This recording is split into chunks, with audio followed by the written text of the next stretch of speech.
আমরা বলতে চাই, বিএনপির কোনো নেতাকর্মী কিংবা কোনো অন্য কেউ বিএনপির নাম ভেঙে যদি সাধারণ মানুষের কোনো অধিকারকে হরণ করতে চায়, সাধারণ মানুষের প্রাপ্য থেকে তাদেরকে বঞ্চিত করতে চায়, আমরা কিন্তু এগুলো সহ্য করব না।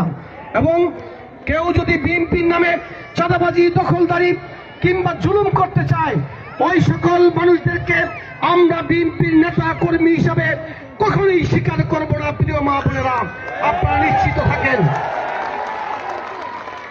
আর বিশেষ করে মাদকের বিরুদ্ধে আমরা সব সময় আপোষহীন ভূমিকায় থাকব। মাদক বেচা কিনা যারা করবে তাদেরকে আমরা কোনোভাবেই সমাজে শান্তিতে থাকতে দেব না। আমরা তাদেরকে কিন্তু ধরে ধরে পুলিশের হাতে তুলে দেব। আমরা এই মাদক কারবারি, চাঁদাবাজ, দখলদার, জুলুমবাজ যারা রয়েছে তাদেরকে আগামী 12ই ফেব্রুয়ারি শুধু ভোটের দিন পর্যন্ত ভালো হবার সুযোগ দিতে চাই।